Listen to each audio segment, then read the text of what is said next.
Então, agora nós vamos falar sobre a resolução do exercício em si. É um exercício em que nós tínhamos 3 itens. Um era determinar as soluções estacionárias do sistema, da reação de Van der Waals. E o segundo era a adição de uma equação diferencial e ver o que isso produz. E o terceiro é a reação de Economou, que é uma reação reversível.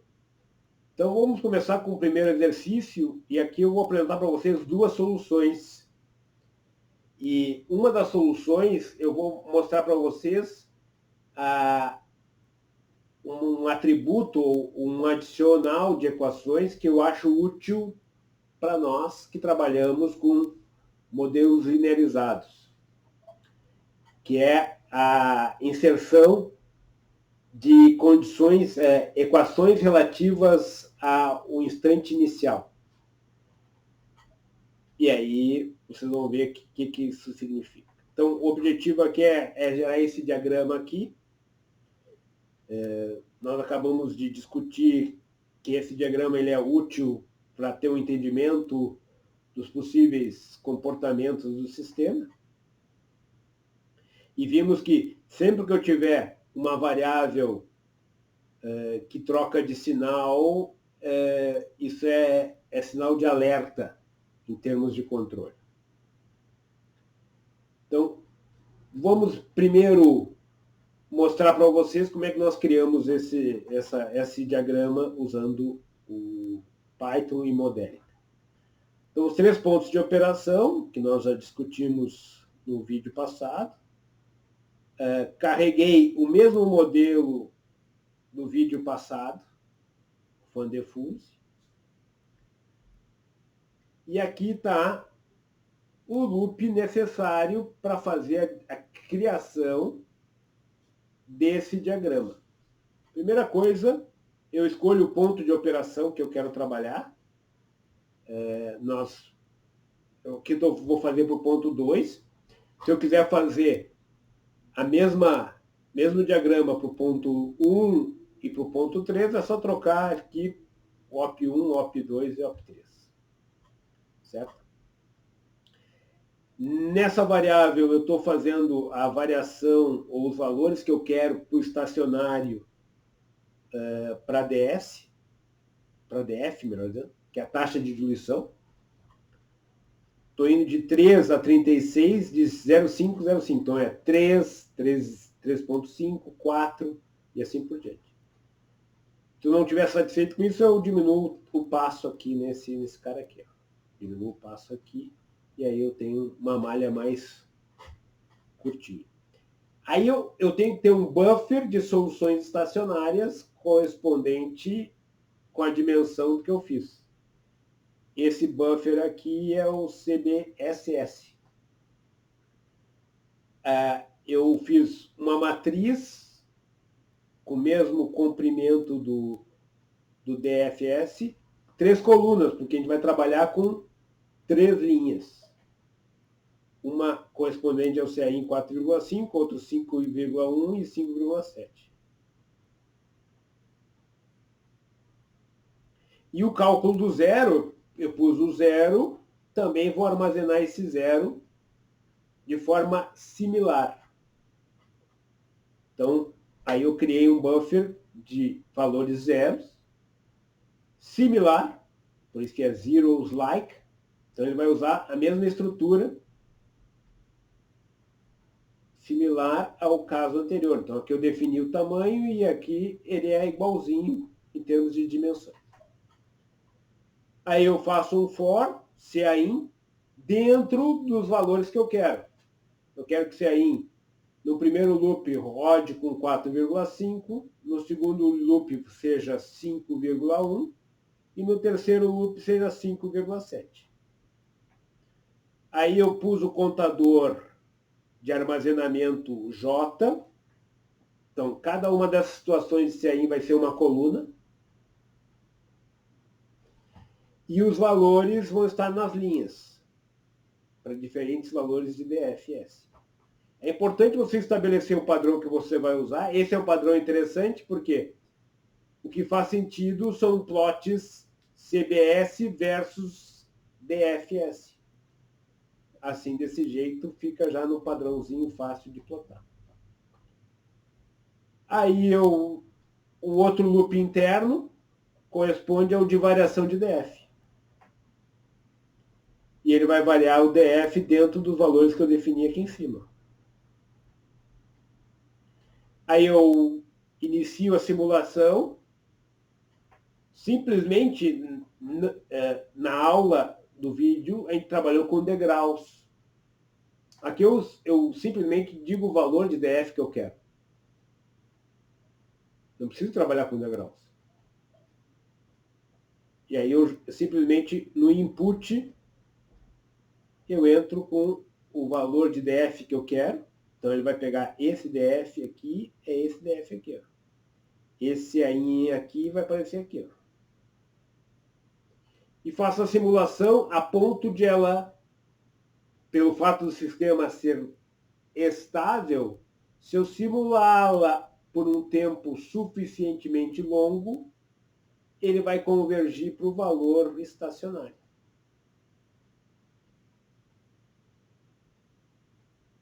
E aí eu pego esse valor lá no final, que vai ser o novo valor estacionário. Daí, nesse momento, no instante aqui, que ele chegou no novo estacionário, eu linearizo. Ou seja, ele já me dá um modelo linearizado. Isso é bacana no Python. Eu já obtenho um modelo linearizado a partir do Modelica. Isso é interessante porque isso vai permitir com que eu facilmente consiga, então, obter o modelo linearizado sem ter que fazer cálculos nem nada, sem ter que fazer perturbações e degraus. Ele já faz para mim, ele dá o modelo linearizado. Daí eu pego o canal correto, calculo o zero. O zero é a raiz do numerador, então eu peguei só o numerador e já calculei a raiz aqui. Ó. E por fim, fecho ali e pronto. Não tem muito mistério. Professor, diga. Uma das dúvidas que eu fiquei nessa parte dos zeros ali, quando eu pego ali, por exemplo, o numerador, aquela parte dos indexadores ali, o que representa cada um? Que tem ali G.num, 1 e 1. Qual que é o DF, qual que não é o DF? Isso que eu travei. Espera aí, só um pouquinho que eu tenho que carregar o sistema aqui. Vamos aqui. Carreguei o pacote, só vou carregar aqui e já vou. Tranquilo?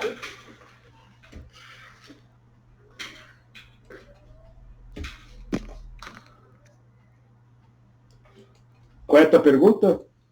Enquanto ele está calculando. Ali nos zeros, quando eu vou identificar ali com os indexadores ali, aí isso aí. Aí tem ali num, 1 e 1. Eu não sei qual que é o DF, eu fiquei confuso disso. Isso aí primeiro na vez passada.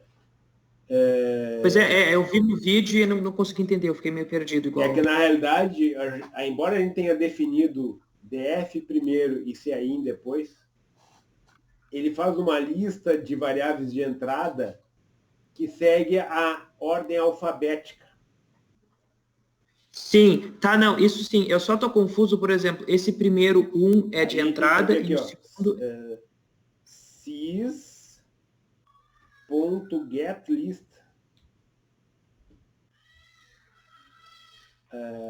Eu tenho isso aqui nesse aqui, ó. Nesse aqui. Sys.inputList, esse aqui.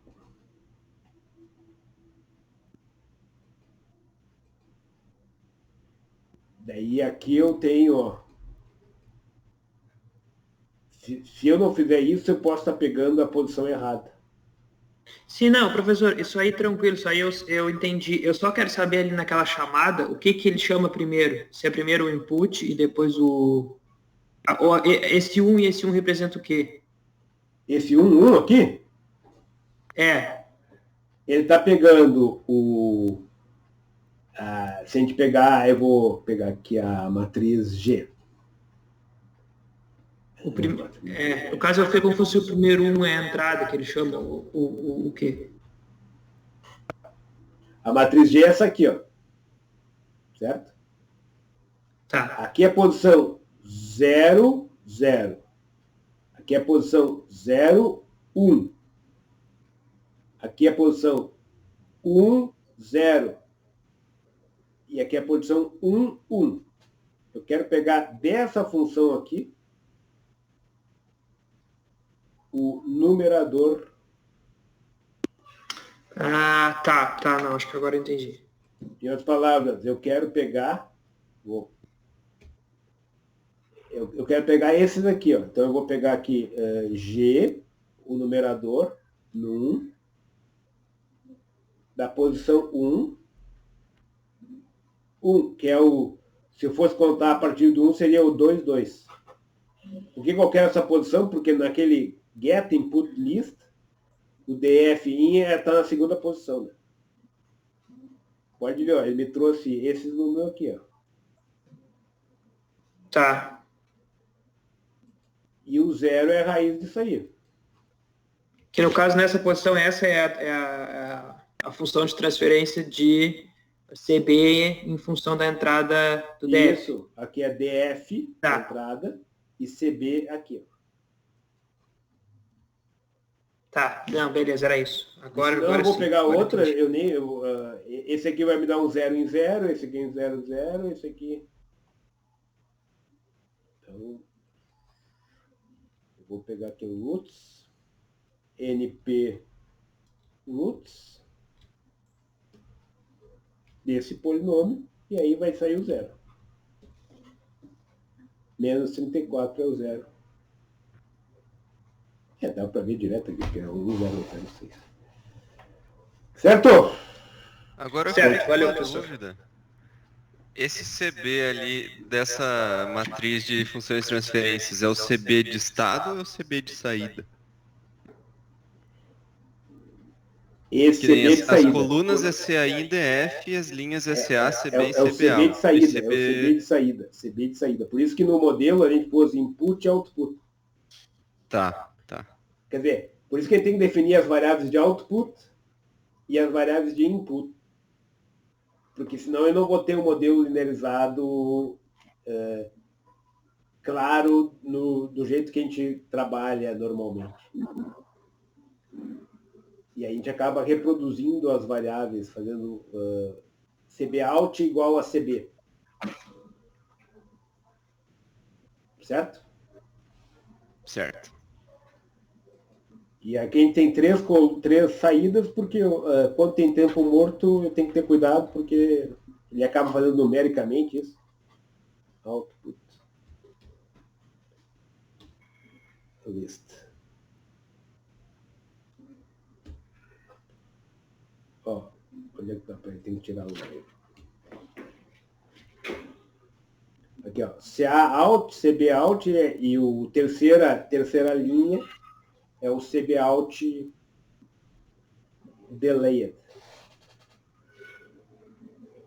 Então é importante fazer essa checagem, porque às vezes tu coloca numa ordem lá no modelo.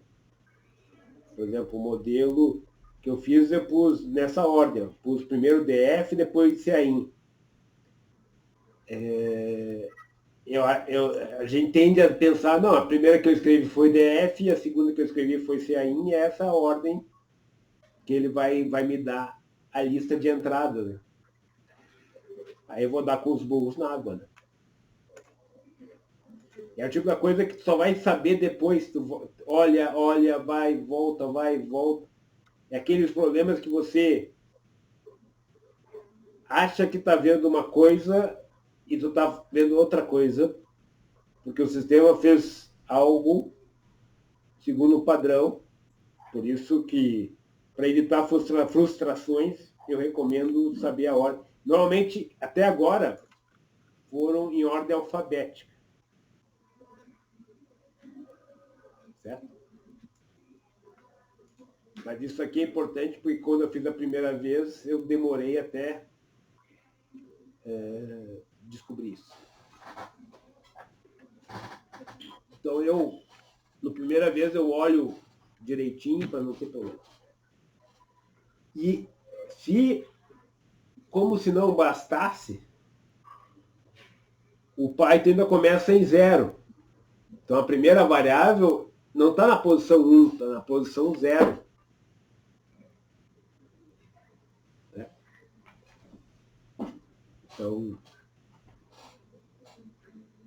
Então a primeira vez que eu fiz deu certo, eu não sabia, depois eu fiz uma outra alteração, não funcionou mais. E aí eu demorei um pouco para descobrir. Certo? Tranquilo até aí? Pouco código. Aí uma parte do diagrama é esse aqui, ó. Se eu fizer esse plot DF SS para CBS, ele vai me fazer as 3 linhas.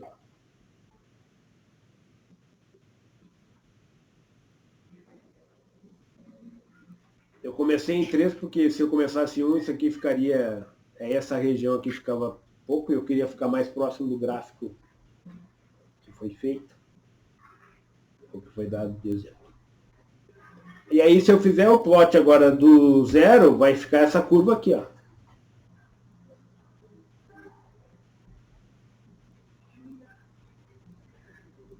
E aí o bacana seria ver os 2 plots num plot só.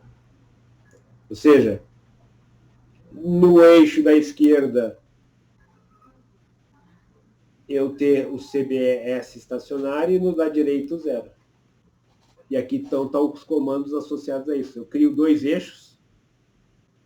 Eu crio um eixo 1 e o gêmeo dele é o eixo 2. Com esse comando twin x. Eles vão ter o mesmo x e 2 eixos y.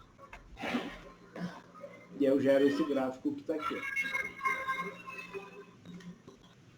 Bonitinho.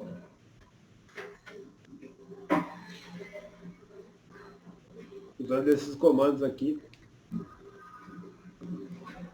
É o tipo da... além disso, eu gostaria de chamar a atenção de vocês de uma coisa bacana. Observem que a minha figura aqui tem DF com underscore SS aqui, ó.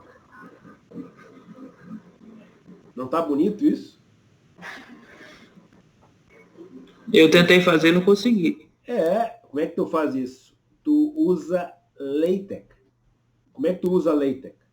Não esquece de colocar esse R. E aí, por exemplo, se eu quisesse colocar um alfa, vou pôr um alfa. Alfa. E aqui eu vou pôr um beta.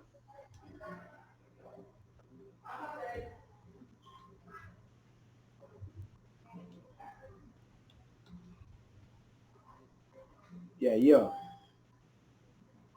vou pôr, só que aqui o beta eu tenho que colocar...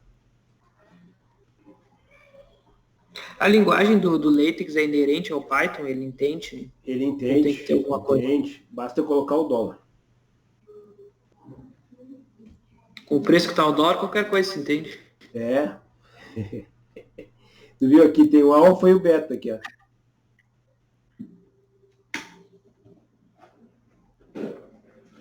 Bacana, né? Fica bem legal. Eu tentei várias coisas, não conseguia e desisti. Essa é a mesma notação de criar equações em Markdown, em células Markdown?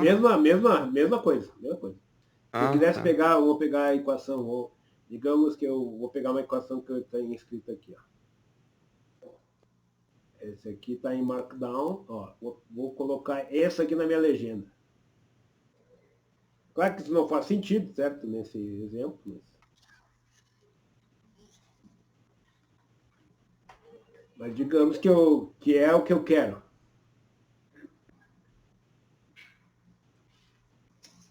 Só para não avacalhar, eu vou colocar aqui assim.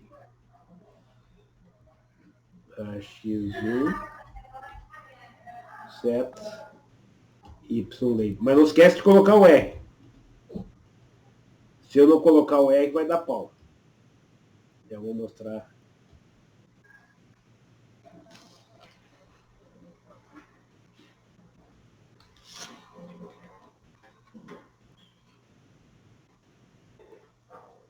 E aí eu vou pôr um comentário nesse aqui para não...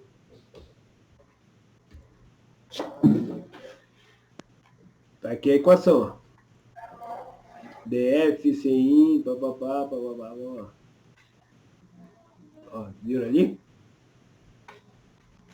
Uhum. E digamos que eu esqueci do R. É para dar pau, vamos ver se vai dar pau. Ai, professor! Manda uma mensagem, professora, não, 11 horas da noite. Não funciona, não. Não esquece de colocar o R.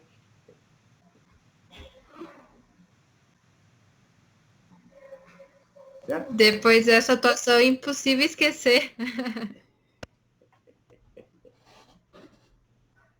É o tipo da coisa que, se você sabe, é rápido, se você não sabe, é demorado.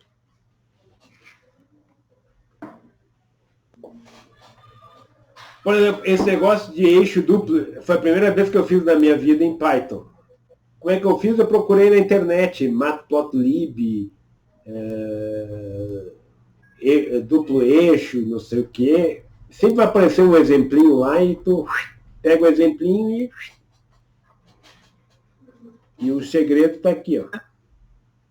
Não tem segredo, né? Mas tudo bem. Então, tudo que eu usar eixo 2, a axis 2, vai ser plotado para cá. Certo?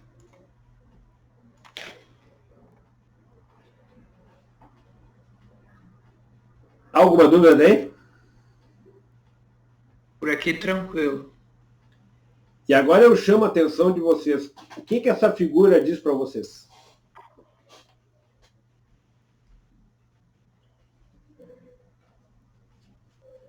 Essa figura diz o seguinte, para mim, pelo menos.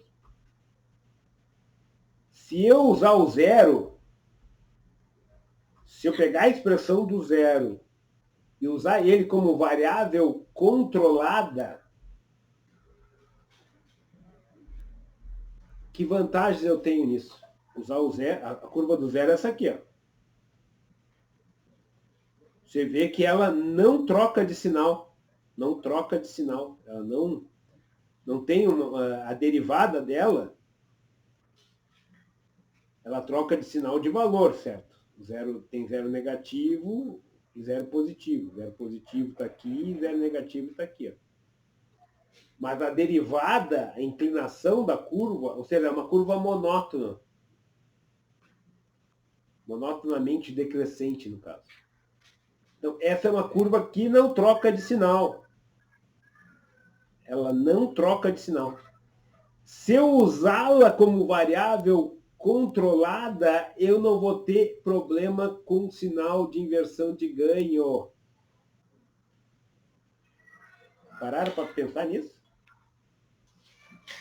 Professor, ela seria melhor também por trabalhar com valores maiores ou isso não tem muito a ver em escala não, maior? Não, valores maiores não. Ela tem duas vantagens. A primeira é não troca de sinal, logo o controlador...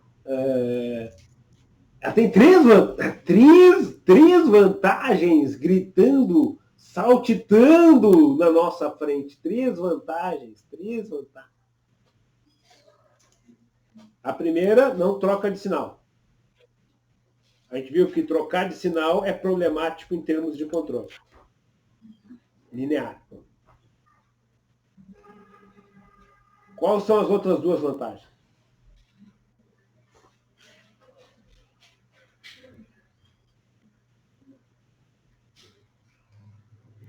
Se o meu objetivo é trabalhar no ótimo, qual é o set point do zero? Zero. Não. Se eu colocar essa variável com set point igual a zero, eu garanto que o sistema está sempre no ótimo, no máximo valor possível. Então, é uma variável que automaticamente otimiza o ponto de operação sob a ótica de máximo valor de CB.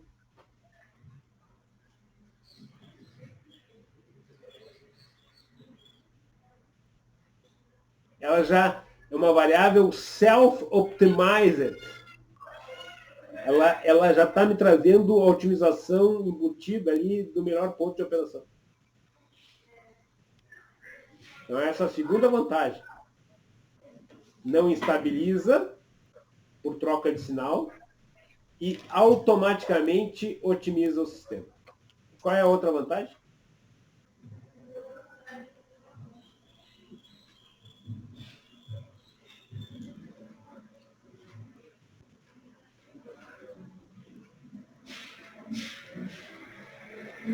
Ela praticamente independe do valor de CAIN, ó. Quantas curvas de CAIN vocês enxergam ali? Eu ia dizer algo que não independia da entrada, mas não sabia se eu podia dizer isso. Eu fiz para os 3 CAINs, e se você olhar assim, ó, parece uma curva um pouquinho mais gordinha, mas é uma linha, e no ótimo não faz diferença nenhuma. Ela é um pouquinho mais gordinha aqui, um pouquinho mais gordinha aqui, e aqui ela é mais esbelta. Mas são 3 linhas que a gente tem ali. Uma para cada valor de CAIN.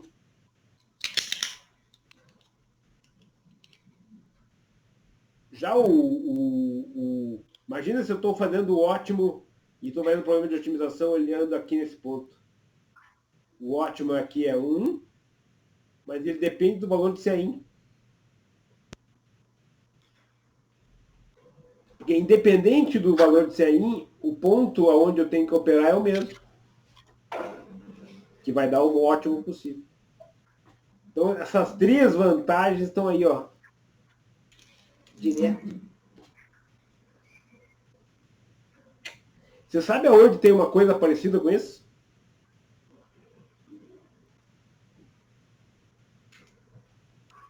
Depois eu falo para vocês. Professor. Diga. Só fiquei com uma dúvida ali. Coincidentemente, nesse gráfico, a curva do zero tem esse cruzamento com essa cruz aí de pontilhado, coincide bem com também os máximos ali do CAIN. É o que mas eu isso comentei. não acontece. Porque o máximo do CAIN, não, o máximo do CB. Isso, máximo do CB. Por quê? Porque quem é responsável pela troca de sinal, nesse caso, é o zero, que ele passa de ser positivo para negativo, e se o zero vai passar de positivo para negativo, em algum momento ele tem que ser igual a zero. Tá, mas nesse caso ali a curva do zero não troca de sinal, mas a curva do CAIN troca. Isso. Então eu vou ter resposta inversa nesse sistema? Não entendi isso. Não, se eu usar a variável manipulada,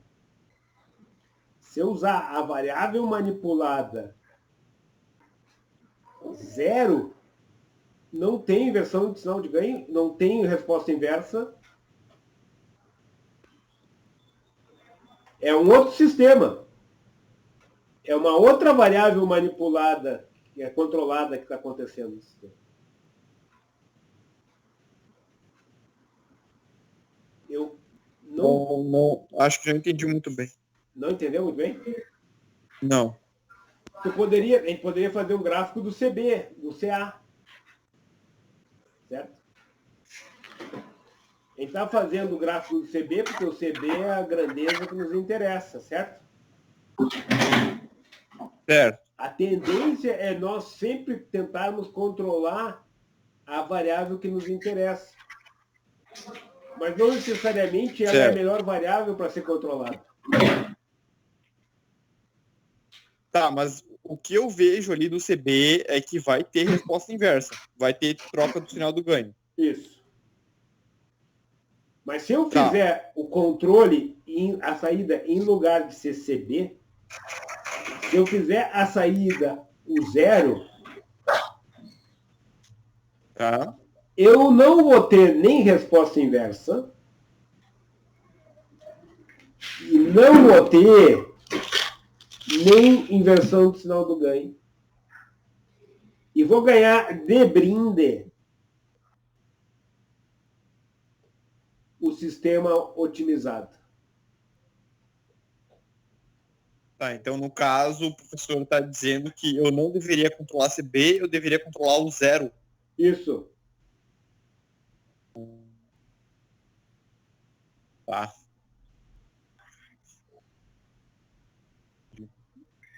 Se eu fizer isso, qual é o problema de fazer isso?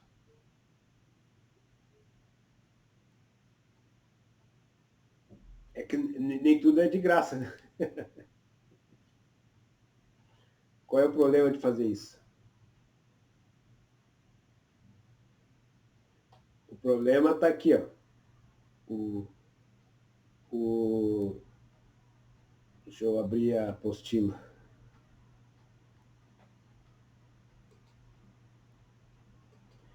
O zero, tu tem que arranjar uma expressão analítica para ele. A gente fez numericamente, tá?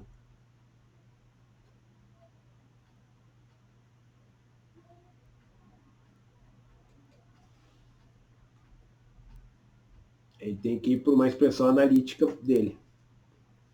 Expressão analítica, disciplinas.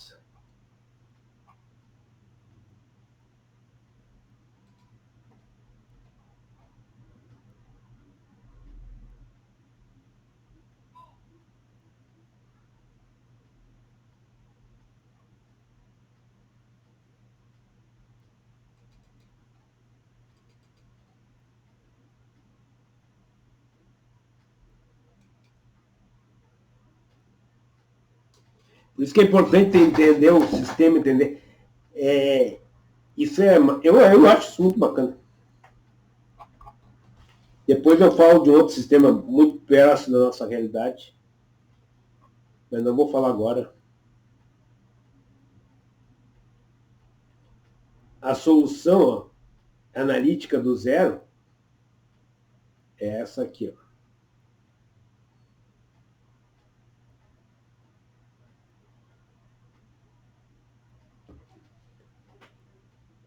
O zero é isso aqui, ó. Essa expressão zero.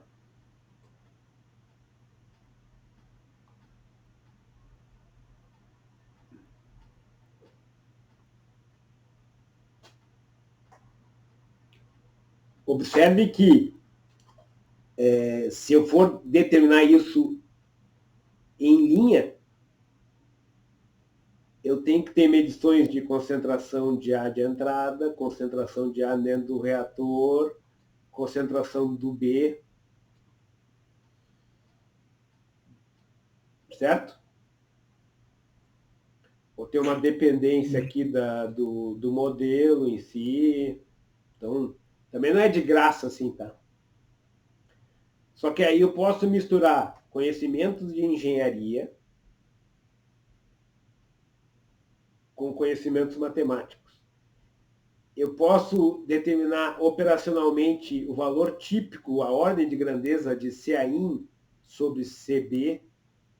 Esse valor, essa diferença no ótimo, eu posso dizer que essa variação de consumo de CA, típica no reator no ótimo, é uma constante.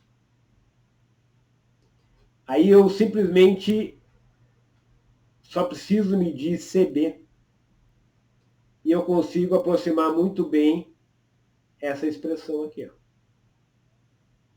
Ou seja, a partir dessa solução do zero, eu consigo elaborar uma variável que me dá justamente algo parecido. E entra em conta o DF, ó. Isso aqui é o DF. DF é onde o sistema está operando. E eu fico só com duas variáveis, o DF e o CB.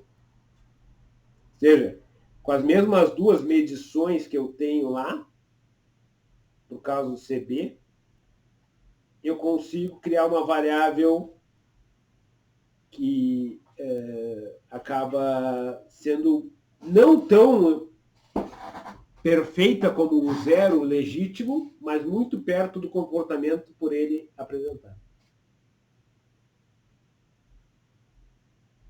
E se eu quiser, eu ainda posso usar estimadores de estado e outras coisas mais numa expressão mais complicada. Mas isso eu acho bacana, Então, na realidade, aqui a gente está com o zero perfeitamente calculado, com o modelo perfeito e tudo lindo e maravilhoso.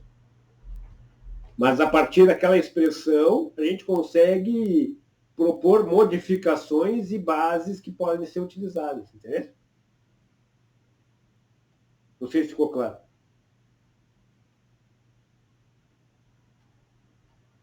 Até que sim.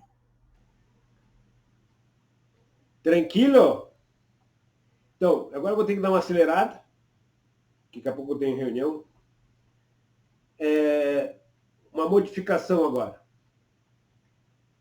Eu disse que uma forma de trazer uma modificação que eu recomendo fortemente para vocês é esse initial equation aqui. Ó.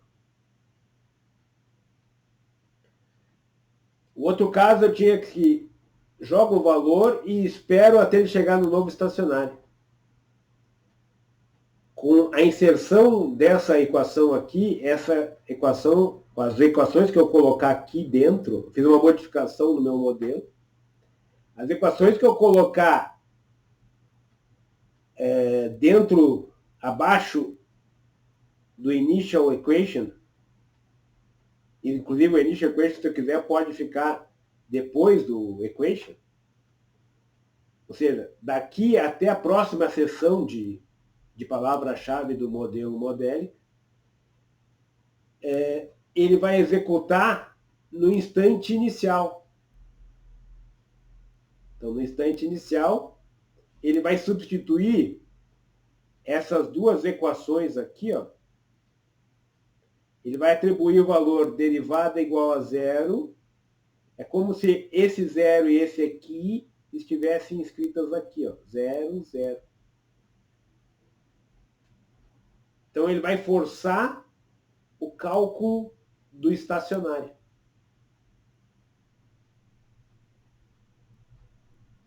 Então, eu não preciso partir já com a solução estacionária calculada. Eu dou um chute inicial e ele calcula o estacionário, ele já parte do estacionário e aí eu posso... Normalmente, para nós, é interessante usar assim. A simples inserção. E aí, o que muda em relação a... Eu criei um novo FMU, que eu importo aqui, que eu chamei de SS, que é esse aqui que eu coloquei lá e exportei, que nem a gente fez na aula passada. E aí, observe que aqui, ó, a simulação, tempo de simulação, eu fiz titicésimo. Já no outro, eu fiz, não titicésimo. Eu fiz um, ó. Se eu não esperar no estacionário aqui, se eu fizesse assim, ó, o gráfico vai ficar uma chunga. Porque o sistema não vai chegar no estacionário. Eu fiz uma simulação por pouco tempo. Olha que coisa horrível vai ficar. Meu diagrama que estava lindo, maravilhoso no estacionário, ficou isso aqui, ó. Nada a ver, né? Já a única coisa que eu fiz diferente em relação ao anterior e agora é isso aqui. E aí, eu carrego então o meu modelo, ó, e vou fazer a mesma coisa. E não preciso simular até chegar ao estacionário, porque ele já sai do estacionário.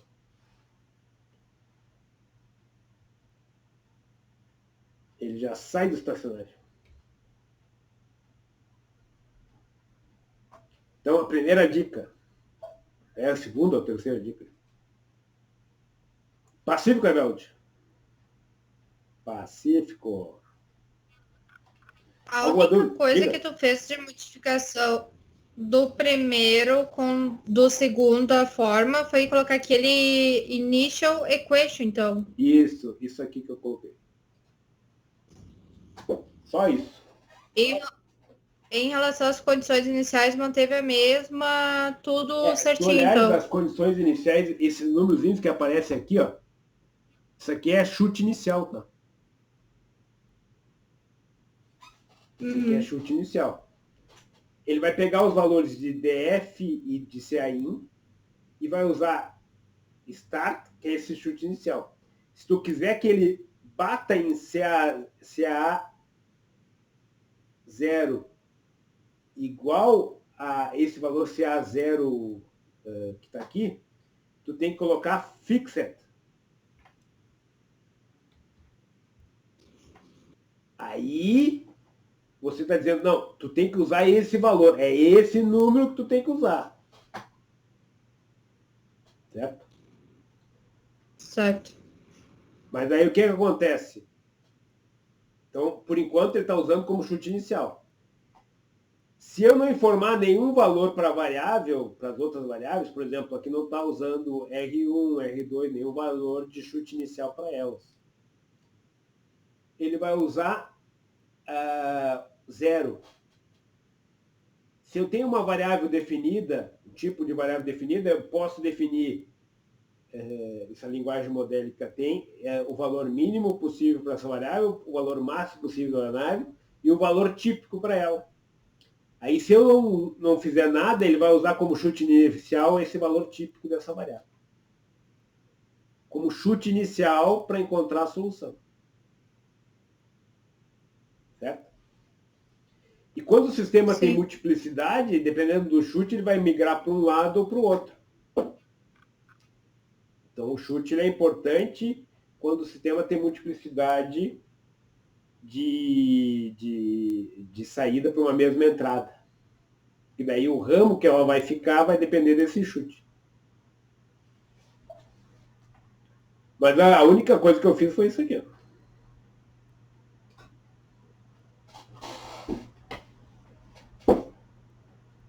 Tá, ok. Não, só para entender direitinho se havia feito mais alguma modificação, então não. Inclusive tem uma palavra-chave que eu acho que em steady state ou coisa parecida. Parece que tem um comando que ele já automaticamente faz as derivadas todas do seu modelo iguais a zero. Aqui eu pus explicitamente. Get state tá valendo. Eu acho que é get state. Eu tenho que verificar. Eu já vi isso, que eu escrevo a palavra-chave, que ele automaticamente faz as derivadas iguais a zero, todas as derivadas do teu modelo iguais a zero. Que é o que a gente fez aí.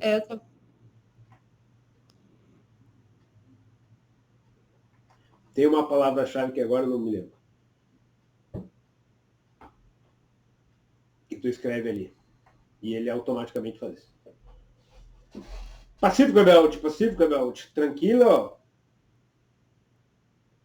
Vamos para o próximo exemplo. Então.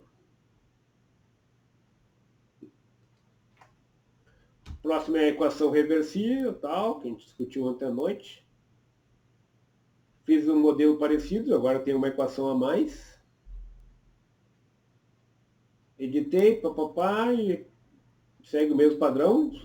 Como era um modelo novo, para não ser pego de calça justa, resolvi pegar a lista de entradas e o DF está na última posição. Essa é a posição 3 de entrada. Coloquei como entradas justamente DF, CAIN, CBIN e DIN. Eu coloquei mais entradas. Então, fui lá, criei o FMU, o meu FMU é esse aqui, vamos carregá-lo.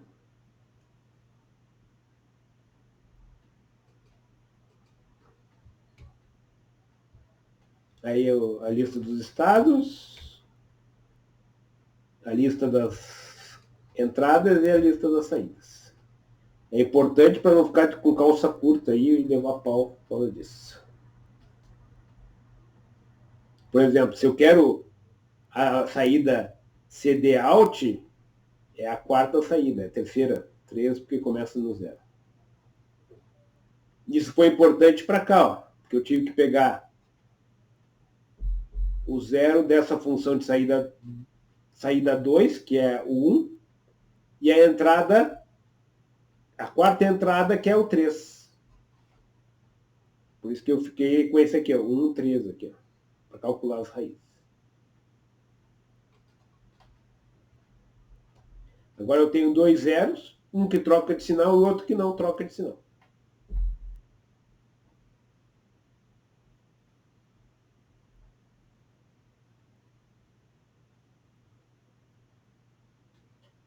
E agora o gráfico. Aí nós temos 2 zeros. Tem um zero que não troca de sinal, que é esse verde, e o outro que troca de sinal, que é esse aqui.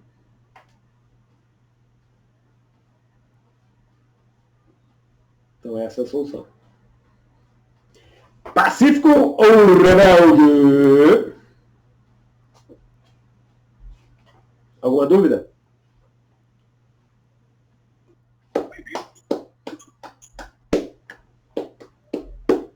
Nenhuma dúvida.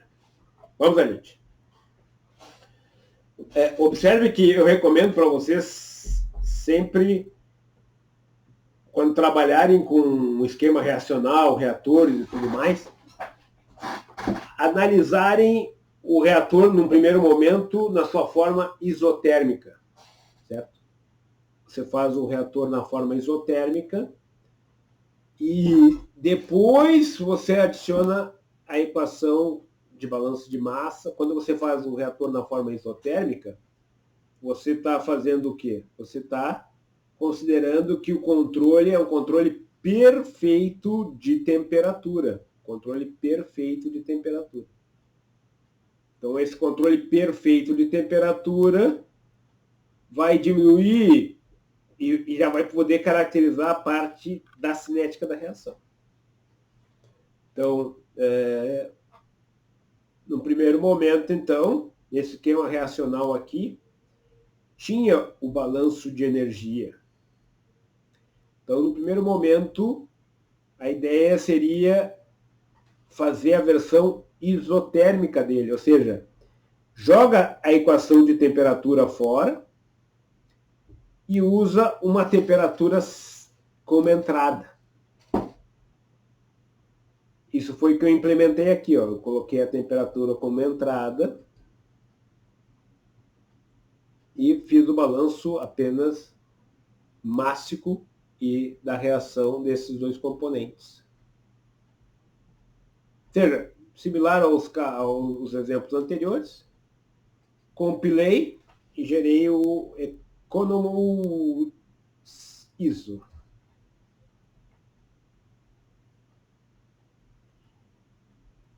É importante saber qual é a entrada que me interessa, tal, mesma coisa. E aqui está o gráfico dele, ó. Só que agora vai variar a temperatura. Então aqui eu criei o vetor de temperatura e o R estacionário, que é um dos componentes gerados pelo sistema. E aqui está um plotzinho simples desse sistema. Aqui está em graus Celsius e aí o R correspondente. Esse é um sistema que troca de sinal devido não a um zero, não tem o zero. O zero não tem sistema, não tem zero aí. O troca de sinal devido ao próprio K asterisco aqui. Certo? Aí, quando vocês, só para finalizar isso, quando vocês quiserem inserir no seu modelo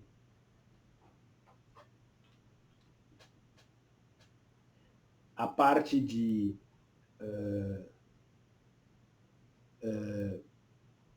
eu vou passar para vocês isso aqui. Então, eu posso fazer um modelo isotérmico e daí no modelo isotérmico a gente define a variável temperatura com essa palavra-chave, replaceable. Então, nesse modelo isotérmico, você seta a temperatura e ele calcula.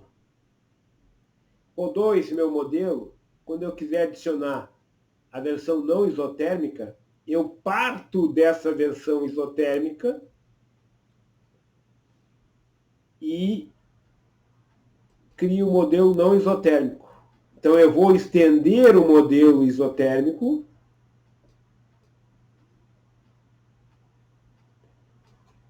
e aí aqui ele vai ter a definição baseada no balanço de energia da temperatura. Aqui está o balanço de energia. E aí ele vai substituir o T, a definição do T, não é mais aquela definição no caso isotérmico. Nesse aqui, ele vai substituir a definição pelo T aqui, dessa variável, que tem a ver com essa equação diferencial aqui. Então, eu não tenho que reproduzir e copiar tudo de novo. Isso aqui está fazendo isso para mim. O modelo isotérmico vem aqui, ó.